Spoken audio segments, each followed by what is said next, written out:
Is there a relationship that you can look back at and say to yourself, man, I wish I had ended that sooner? I'm going to tell you why we tend to force connections and how to stop doing that in 2 steps.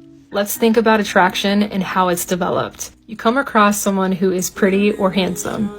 Maybe they're ambitious, funny, intelligent, etc. You get to know who they are as an individual, and almost immediately you begin to idealize. They seem like a great person, so naturally we expect that they would be able to meet our needs in a relationship, or at the very least, want to. But as we know from experience, just because someone's charismatic, intelligent, attractive, or maybe they love their mom and you find that endearing, doesn't mean that they're good at relationships or good for you.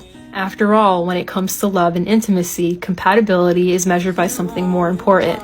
When we're in the getting to know you phase, it's important to ask meaningful questions that reflect our personal needs. If you don't know what your needs are, the easiest way to identify them is to look at your past relationships. What was missing? What made you feel unsatisfied? Here are some examples of the questions you can ask. What is your attachment style? How do you feel about being friends with exes? What is your desired level of communication in a relationship?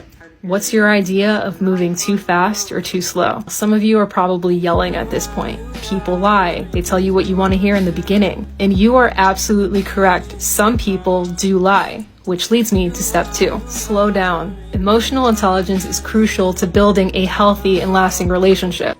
And you don't know if someone's emotionally intelligent until you're in a situation that requires them to be. Until you see how this person handles conflict. Until you see how they communicate and receive negative emotions. Until you see that they're able to respect your boundaries and respectfully set their own.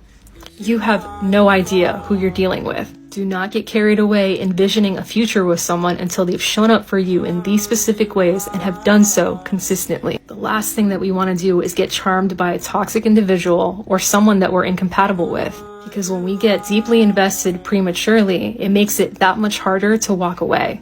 If you've noticed this pattern in your relationships and it's something that you're struggling with, I strongly recommend working through it in therapy. It's a journey that I personally went through and it literally changed my life. And if you don't have the means or access to healthcare, there are plenty of books written by PhDs and licensed therapists on this subject. If you ever want to vent to a friend about your situation, I do these really laid back one-on-one sessions where you're able to talk openly without judgment and of course get a little bit of feedback in return. Just get out there and do the work, because when you heal, you learn how to advocate for your emotional needs and your emotional well-being with confidence and strength.